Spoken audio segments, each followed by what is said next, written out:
Bien, bonsoir à toutes et à tous ceux et celles qui sont là au rendez-vous pour notre live sur la guérison du vendredi soir, 19 heures.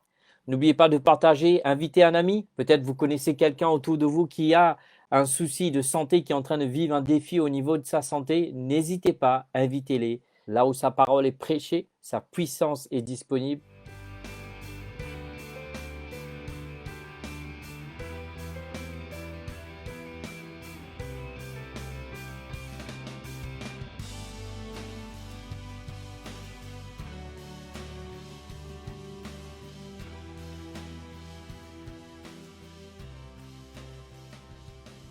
Je suis vraiment en train de dépendre de Dieu, croire en Dieu, dépendre du Saint-Esprit, que vraiment il va y avoir des guérisons pour la gloire de Jésus. Vous savez, Dieu n'a point changé. Nous allons faire notre confession de foi. Ceci est ma Bible. Je suis ce qu'elle dit que je suis. J'ai ce qu'elle dit que j'ai. Je peux faire ce qu'elle dit que je peux faire. Je suis sur le point de recevoir la semence incorruptible, indestructible, parole de Dieu. Mes pensées sont alertées. Mes oreilles sont ouvertes. Mon cœur est réceptif. Et dans le nom de Jésus, ma vie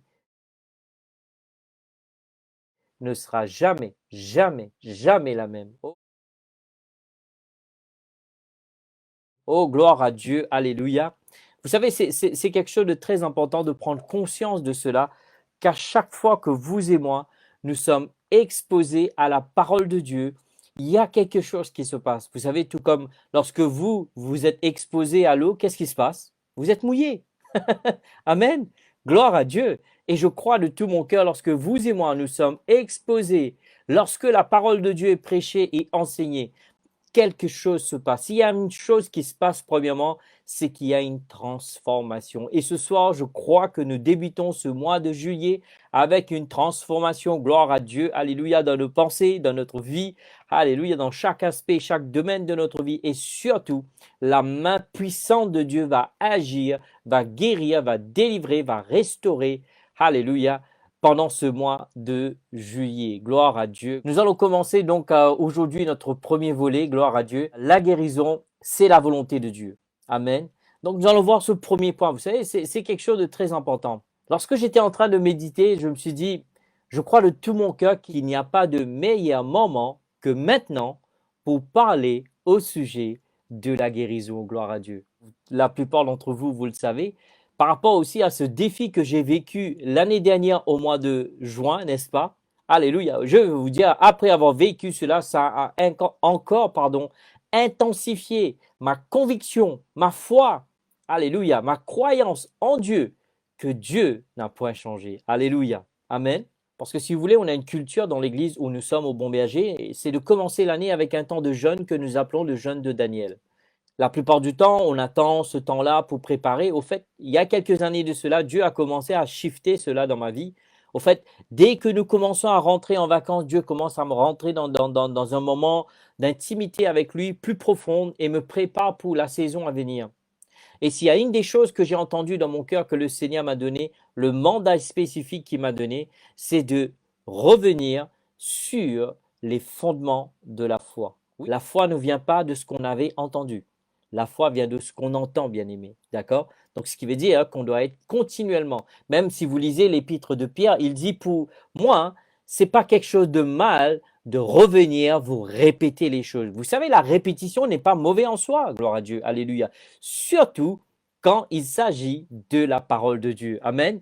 Donc, comme je vous ai dit, ce mandat que Dieu m'a donné, je suis en train de me préparer. Donc, ça fait partie des choses que Dieu m'a mis à cœur, c'est de revenir sur les fondements de la foi, d'où la raison. J'ai commencé à parler donc sur le Saint-Esprit, j'ai commencé à parler sur la foi, là sur la guérison, et on va continuer. On va revisiter les fondements de la foi. Vous savez, vous pouvez avoir une maison, une belle, grande Vous pouvez avoir une grande maison, mais si la maison n'est pas un fondement profond, laissez-moi vous dire, la maison risque de s'écrouler à cause des tempêtes de la vie. Mais bien aimé, si vous n'avez pas un bon fondement, laissez-moi vous dire, la Bible nous dit, d'ailleurs Jésus l'a enseigné, n'est-ce pas, comme vous le savez, les tempêtes vont arriver. Vous savez, malheureusement, beaucoup de chrétiens ne prennent pas conscience de cela. Des fois, il y en a qui croient, ils ont cette idée préconçue, au fait, le fait de devenir chrétien, ça va faire de moi que je vais arrêter de voir des problèmes. Non, tu te trompes ainsi. Le fait de devenir chrétien ne va pas t'exclure des problèmes. Bien au contraire, bien que tu vas faire face à des problèmes, maintenant ta foi en Dieu va te donner la victoire. Et ça, c'est très important, bien aimé. Gloire à Dieu. Ça, c'est très, très important. Parce que quand bien même tu es un enfant de Dieu, ça n'exclut pas les défis, ça n'exclut pas des impossibilités, des soucis que tu vas pouvoir rencontrer, non seulement parce que des fois, ce sont nos propres choix et nos décisions, gloire à Dieu, des fois, ce sont des événements qui se passent autour de nous, comme un exemple le Covid, ou sinon, des fois, ça peut être aussi une attaque directe de la part de l'ennemi. Mais peu importe que ce soit de nos erreurs, que ce soit, alléluia, des situations qui se passent autour de nous, que ce soit une attaque directe de l'ennemi, mais peu importe, si nous mettons notre confiance en Dieu, bien-aimés, laissez-moi vous dire, peu importe les défis, peu importe les impossibilités, vous et moi, nous sortirons victorieux et victorieuses. Gloire à Dieu. Peut-être vous qui m'écoutez ce soir, oh mais je n'ai pas encore eu des problèmes, t'inquiète, tout va bien Samuel. Mais vous inquiétez pas, tôt ou tard, c'est en train de venir. Gloire à Dieu, je peux vous donner cette garantie-là. Alléluia. Parce que nous vivons dans ce monde, vous et moi, nous allons avoir des défis. Donc voilà un peu la raison pour laquelle donc je me penche cette fois-ci, ce mois, le juillet, sur la guérison. Et j'aimerais vous dire, si vous avez un défi quelconque dans votre vie, par rapport à votre santé, il y a un souci dans votre corps, et je crois de tout mon cœur, au travers de ces mois de juillet, je sais que Dieu guérit tout le temps, il ne choisit pas que ce mois de juillet. Mais ce que j'attends de la part de Dieu, une explosion, gloire à Dieu, alléluia, de la puissance guérissante de Dieu qui va agir dans votre vie.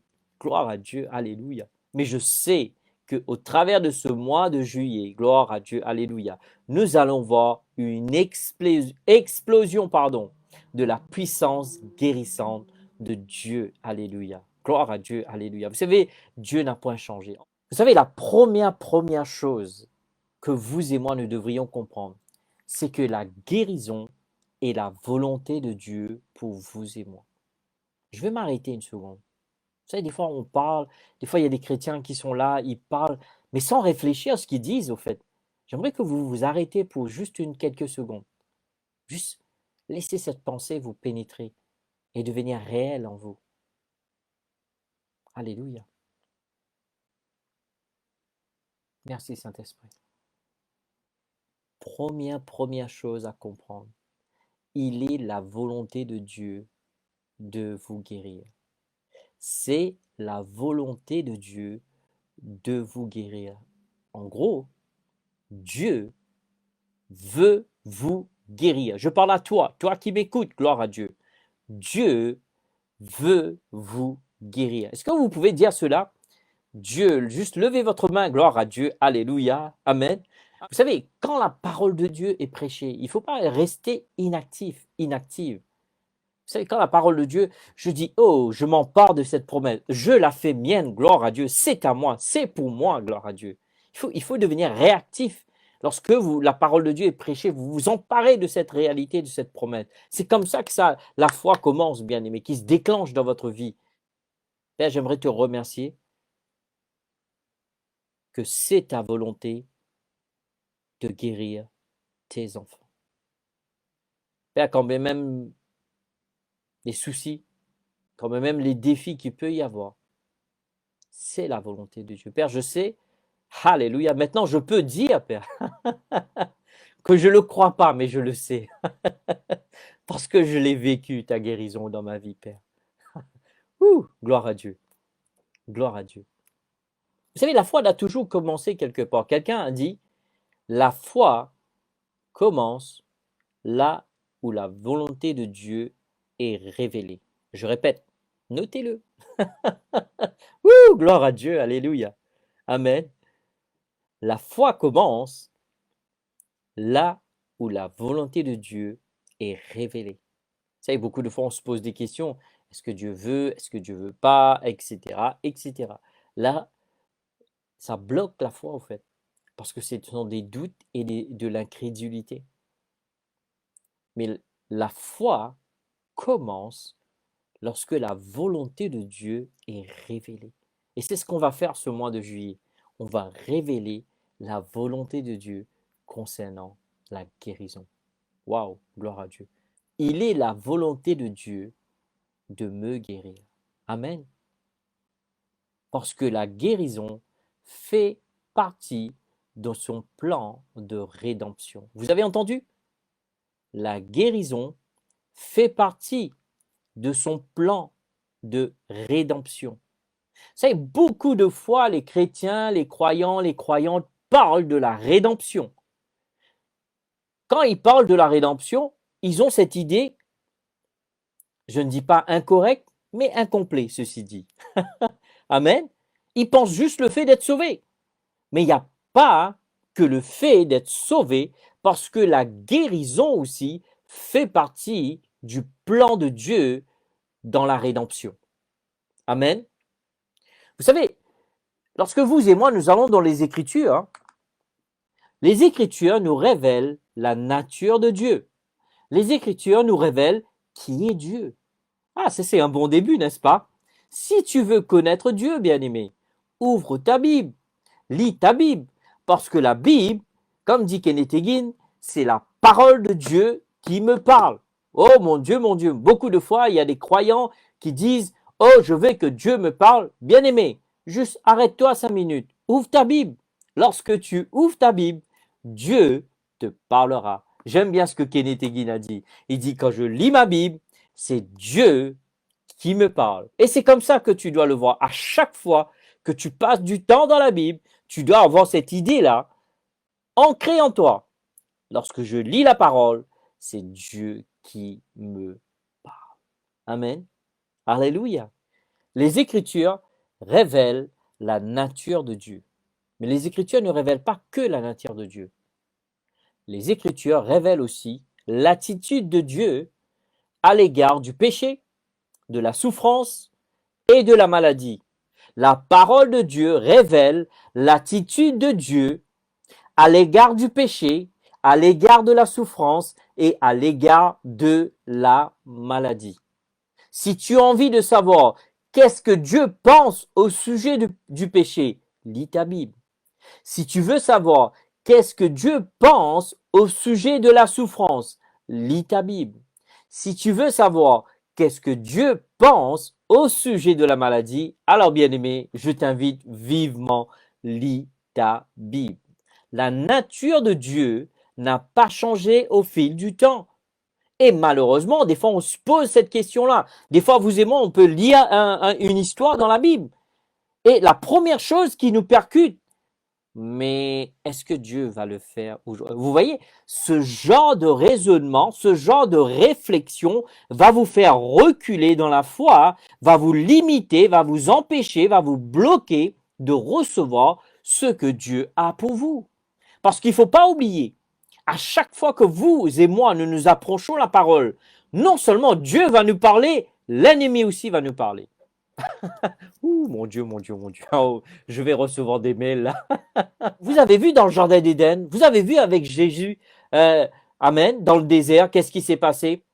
L'ennemi prend la parole et il le tord. C'est-à-dire, il change le sens de la parole. Et c'est ce que l'ennemi fait avec vous et moi. C'est-à-dire, l'ennemi, au travers du serpent, a dit à Ève, est-ce que Dieu a vraiment dit? Et c'est ce qui se passe, bien aimé. Lorsque vous et moi, nous nous approchons la parole de Dieu, parce que la parole de Dieu révèle la volonté de Dieu à l'égard de chaque chose, toute chose, etc. Il va venir, il va jouer avec nos pensées pour nous empêcher de croire à cette parole, pour nous empêcher de nous emparer cette parole, nous empêcher d'obtenir cette parole. Donc n'oubliez pas, la parole révèle la nature de Dieu, n'est-ce pas?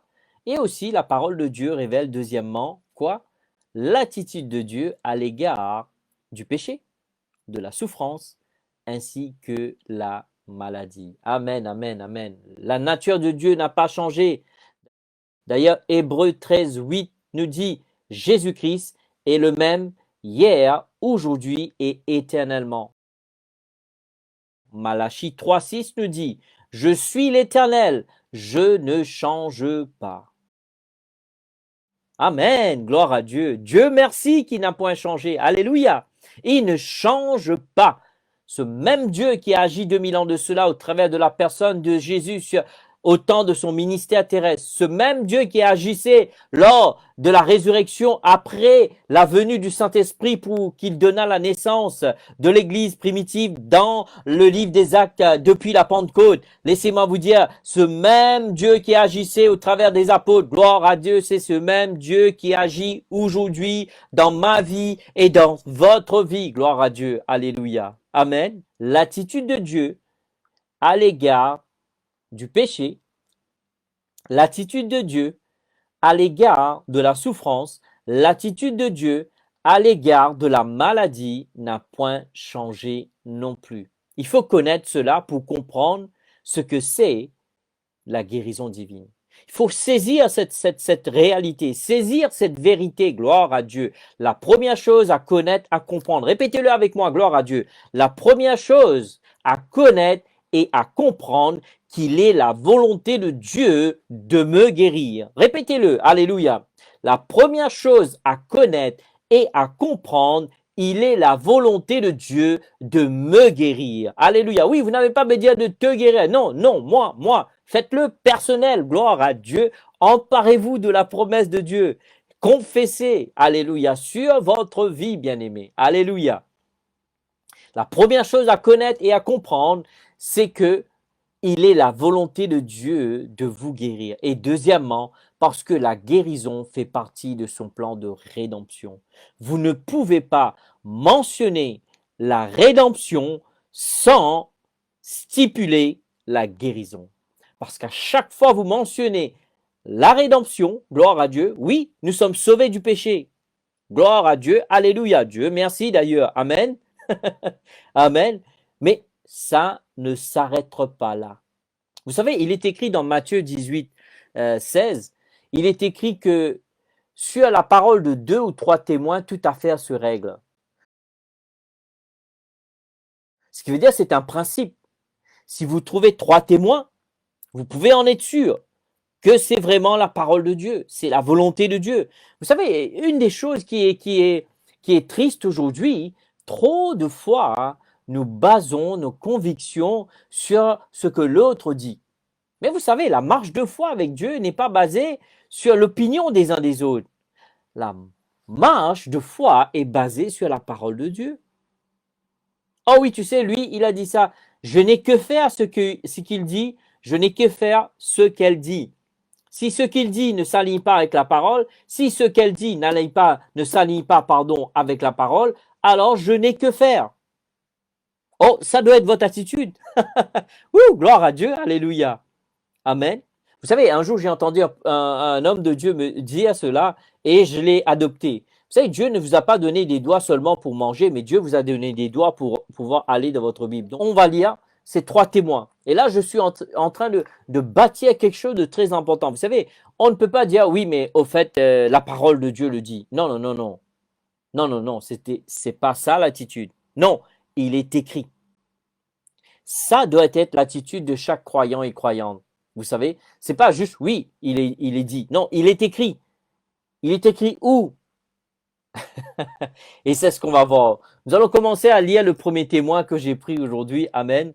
Ésaïe 53, le verset 4 à 5. Il dit cependant, ce sont nos souffrances, gloire à Dieu, alléluia, qu'il a portées. Et c'est de nos douleurs qu'il s'est chargé, et nous l'avons considéré comme puni, frappé de Dieu et humilié. Le verset 5 nous dit, il était blessé, gloire à Dieu, pour nos péchés, brisé pour nos iniquités, le châtiment qui nous donne la paix est tombé sur lui. Mais il ne s'arrête pas là, Dieu merci. Et ensuite il dit, c'est par ses meurtrissures que nous sommes guéris. Là, ici, vous savez, juste quelques décennies avant, gloire à Dieu, alléluia, avant la venue du Sauveur, Ésaïe prophétise ce que Jésus allait faire. Laissez-moi vous dire, c'est énorme. Là, déjà, le premier témoin prophétise. Le deuxième témoin, Matthieu, le chapitre 8, le verset 17. Il est écrit, afin que s'accomplisse ce qui avait été annoncé par Ésaïe. Vous voyez pourquoi j'ai pris ces trois témoins? Vous allez voir que ces trois écritures ont un lien spécifique parce qu'ils mentionnent les mêmes choses. Là, premièrement, nous avons vu que la promesse a été prophétisée. Ici, dans Matthieu, la promesse a été confirmée. Écoutez bien ce que je vais vous dire. Afin que s'accomplisse ce qui avait été annoncé par Ésaïe le prophète, il a pris nos infirmités et il s'est chargé de nos maladies. Et ensuite, troisièmement, 1 Pierre 2, 24, cela a été attesté. Lui qui a porté lui-même nos péchés. Et remarquez bien, à chaque fois, le péché est mentionné. Oh Dieu merci pour la rédemption. Dieu merci pour le salut. Dieu merci pour le pardon de nos péchés. Mais il ne s'arrête pas là, bien-aimés. Trop de chrétiens vivent le salut d'une manière à 50% au lieu de vivre 100%, c'est-à-dire de prendre tout le package. M'avez-vous entendu? Vous devez prendre tout le package. La rédemption ne veut pas dire seulement être sauvé, pardonné et purifié de nos péchés. C'est un bon début, mais ce n'est pas une fin en soi. Ce n'est pas la fin. Mais il y a aussi la guérison. Est-ce que vous aimez cela? Amen. Il dit, lui qui a porté lui-même nos péchés en son corps sur le bois, afin que mort au péché, nous vivons pour la justice de Dieu.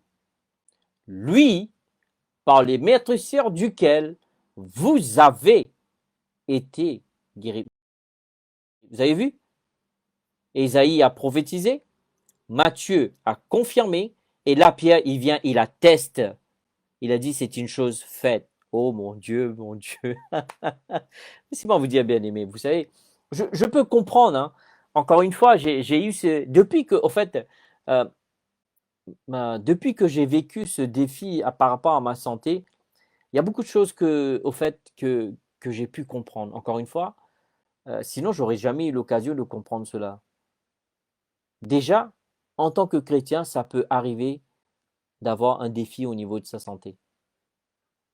Ça peut être naturel, ça peut être spirituel, comme je vous dis.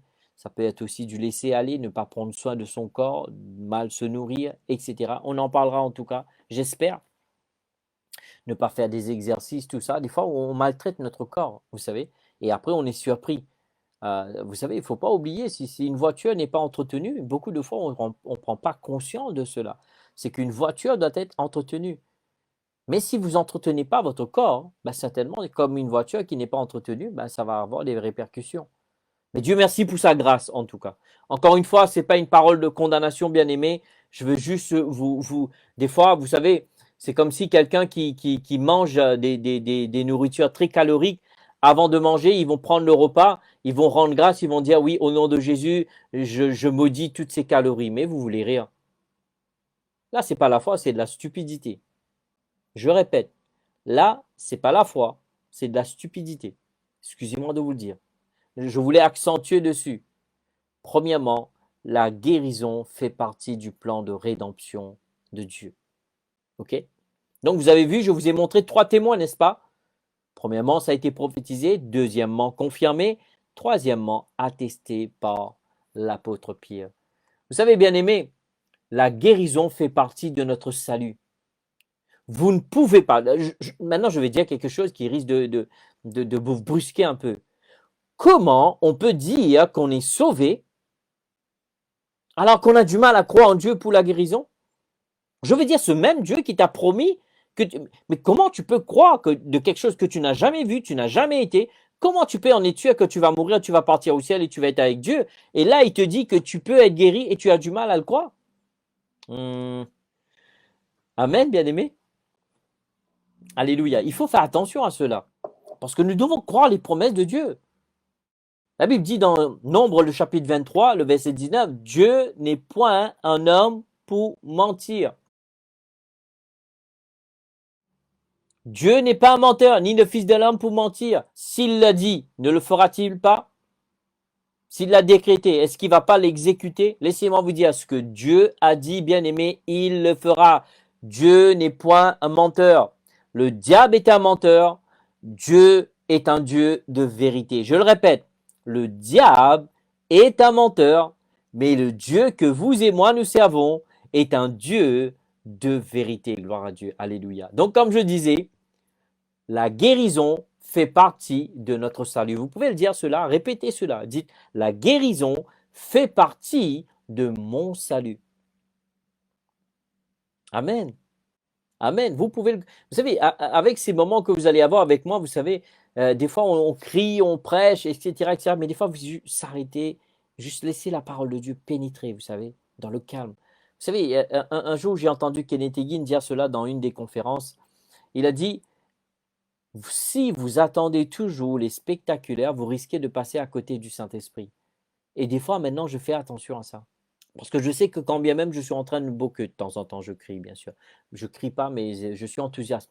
Vous ne pouvez pas prêcher la parole et rester inactif, bien aimé. Je vous le dis. Waouh! Le prophète a dit, c'est comme un feu qui est renfermé dans mes os. Mon Dieu, mon Dieu. Le sacrifice de Jésus sur la croix, 2000 ans de cela, a non seulement nous a rachetés du péché, mais il nous a aussi guéris de toutes les maladies. Il faut comprendre cela. Vous savez, des fois, on vient à Jésus, on ne comprend pas ces choses-là. Il faut laisser ces réalités ancrées en nous. Comment on peut oser dire qu'on sait que lorsqu'on va mourir, on va partir au ciel, et lorsqu'il nous dit que la guérison, là, on hésite, on tâtonne, on bloque? Non, bien aimé. Il faut dire non, ce même Dieu qui a dit que lorsque je confesse Jésus comme mon Seigneur et mon Sauveur, je serai sauvé, ce même Dieu dit que par ses maîtrisseurs duquel vous avez été guéris, ainsi soit-il. Parce que toutes les promesses de Dieu sont oui et peut-être. C'est ça? Non, bien-aimé. Toutes les promesses de Dieu sont oui et amen. Gloire à Dieu. Dans le psaume 103, s'il vous plaît. Ce psaume résume la rédemption, en fait. Mon âme bénit l'Éternel, que tout ce qui est en moi bénit son saint nom. Mon âme bénit l'Éternel et n'oublie aucun de ses bienfaits. Et remarquez ici, l'auteur est en train de parler à son âme. Il dit mon âme, toi mon âme. Donc s'il parlait à son âme, qui parlait au fait? Petite parenthèse. Intéressant, n'est-ce pas? En tout cas, n'est-ce pas surprenant que David était dans l'ancienne alliance, il n'avait même pas encore expérimenté la nouvelle alliance, il n'a même pas vu, bien qu'il l'a vu prophétiquement, mais il n'a pas vu physiquement la naissance du Sauveur. Et là, il dit, je n'oublie aucun de ses bienfaits. David, qui était un homme dans l'Ancien Testament, savait que marcher avec Dieu pouvait obtenir des bienfaits. Oh bon Dieu. Vous savez, je vais toucher quelque chose qui risque de perturber certains d'entre vous. Vous savez, Dieu est un Dieu bon et il veut que du bien pour toi. Dieu est un bon Dieu, le diable est un méchant diable. N'est-ce pas surprenant que des chrétiens qui se posent des questions? Oh, j'ai eu cet accident, est-ce que c'était Dieu? Bon Dieu, si tu sais un Dieu qui va te donner des accidents, laisse-moi te dire quelque chose qui risque de te choquer. Je ne veux pas de ce Dieu-là. Tu m'as entendu? Tu sais, ma maison s'est écrasée. Mon Dieu, si Dieu écrase des maisons, bien aimé, on n'a pas besoin du diable.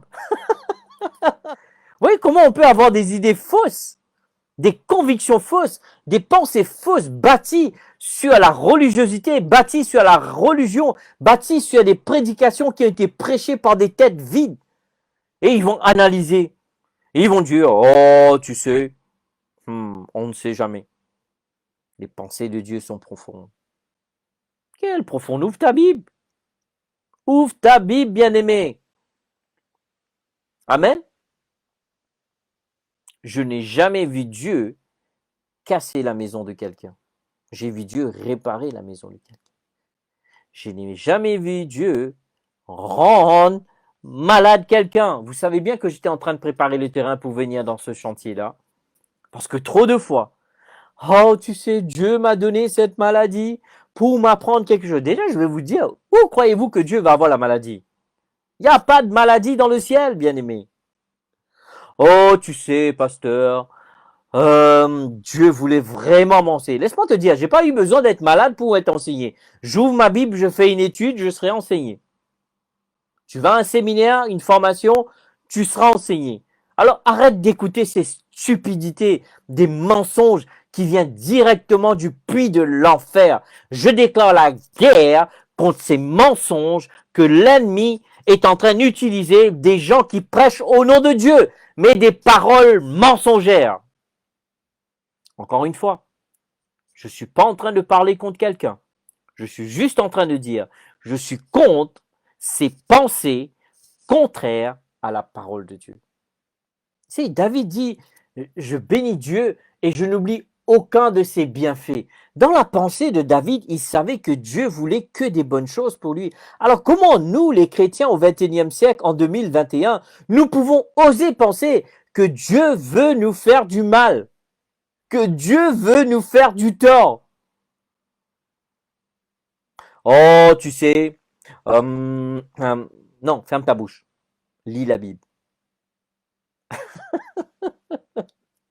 J'espère que je ne suis pas trop dur avec vous ce soir, mes bien-aimés. Mais laissez-moi vous dire, on ne peut pas continuer à tolérer ces bandes d'idioties, ces bandes de pensées mensongères et attendre que vous et moi, nous allons être des géants et des géantes à la fois.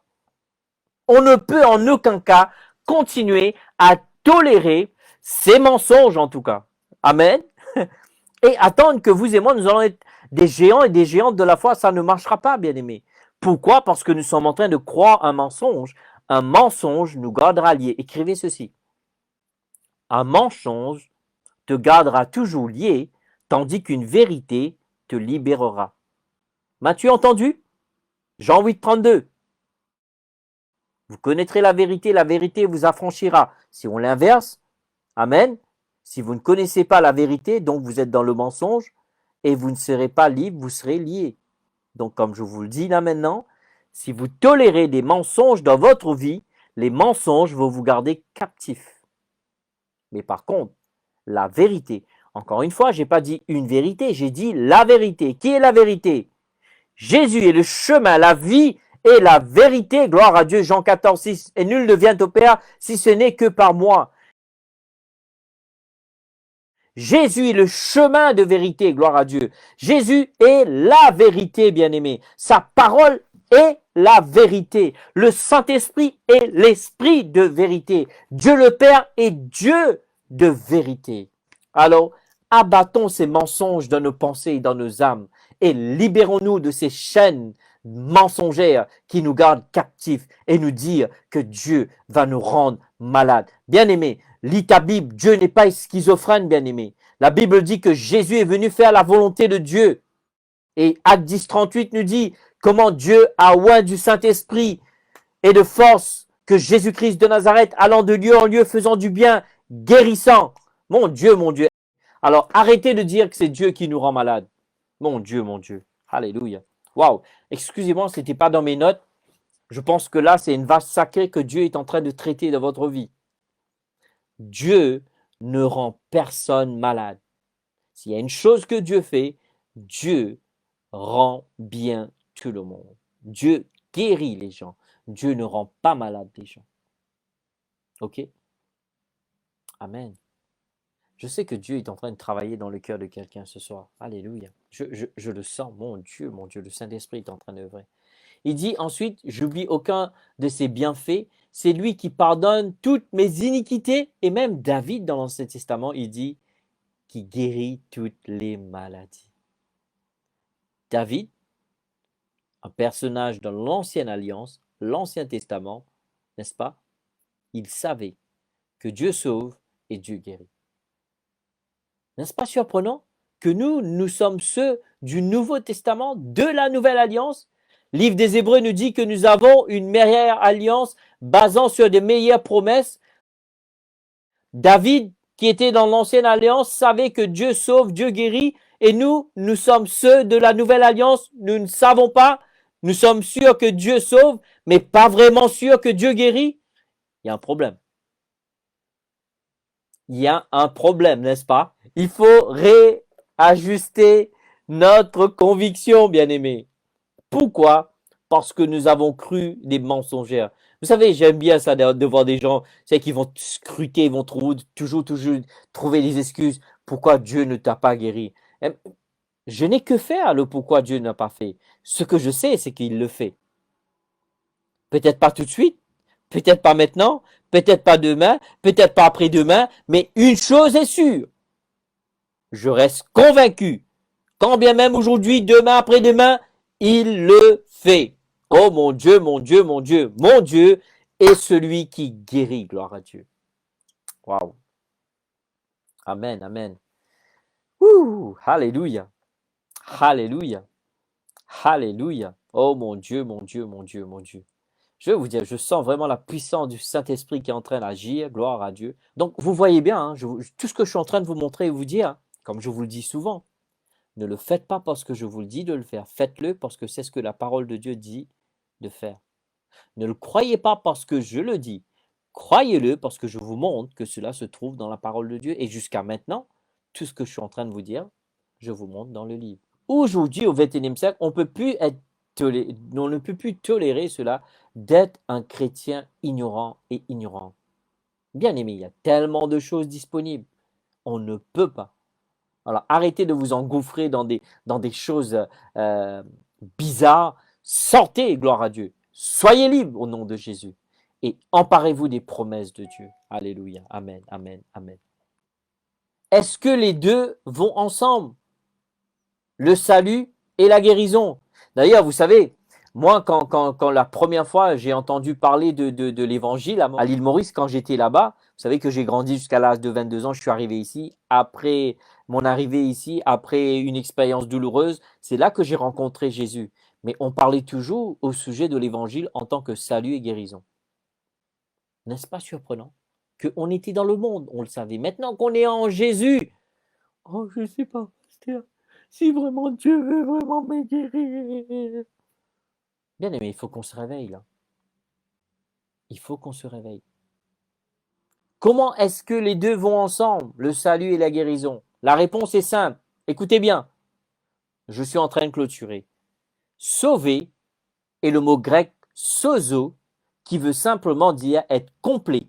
Je répète, sauver est le mot grec qui veut dire sozo, S-O-Z-O, qui veut dire tout simplement être complet. Être complet physiquement, être complet mentalement, être complet spirituellement, être complet matériellement, être complet physiquement, maritalement. Gloire à Dieu. Alléluia. Dieu veut qu'on soit complet. J'aime bien le mot anglais. Il dit Dieu, God want you whole. Veut dire Dieu veut que ta vie soit complète. Gloire à Dieu. Ce qu'il dit dans Jean 10, 10, je suis venu afin que vous ayez la vie et que vous ayez whole life, que vous ayez la vie en abondance. Gloire à Dieu. Alléluia. Une vie d'abondance est une vie qui déborde, alléluia, qui déborde de la joie de Dieu, qui déborde de la présence de Dieu, de l'onction de Dieu, de la puissance de Dieu, de la guérison de Dieu, de la provision de Dieu, bien-aimé. Alléluia. Amen, amen. Le mot sozo, qui est le mot grec pour sauver, alléluia, qui veut dire être complet physiquement, mentalement, gloire à Dieu, et spirituellement. Cela inclut la guérison par ses maîtrissures et le pardon de nos péchés à travers la croix, bien-aimé. La croix donne accès au pardon du péché, mais la croix donne accès, alléluia, gloire à Dieu, alléluia, la guérison des maladies, alléluia. Écoutez ça, la guérison n'est qu'un côté de la pièce. Amen, amen, amen. Toute pièce authentique, il doit avoir deux faces. Un côté, c'est guérison par les maîtrissures et l'autre côté, c'est le pardon de nos péchés. Bien aimés, nous devons saisir, nous emparer de cette pièce de rédemption que Dieu nous a donnée. La guérison fait partie de son plan de rédemption. La guérison est à nous. La guérison est à nous. On peut dire cela. On va terminer avec ça. J'aurais aimé continuer, mais je sens que, vous savez, des fois, il faut savoir s'arrêter. Alléluia, alléluia. Prenez cette pièce. Gloire à Dieu. Emparez-vous de cette pièce des deux faces. Le pardon des péchés et la guérison par les maîtrisseurs de Jésus. Seigneur, je m'empare de cette pièce de la rédemption, qui est le pardon de mes péchés et aussi la guérison des maladies. Merci. Merci, merci. Juste lève tes mains là où tu es, gloire à Dieu. Alléluia. Croyons pour une tempête de la guérison de Dieu. N'oubliez pas que nous marchons par la foi et non par la vue. Que Dieu vous bénisse. Je vous dis au revoir. À bientôt.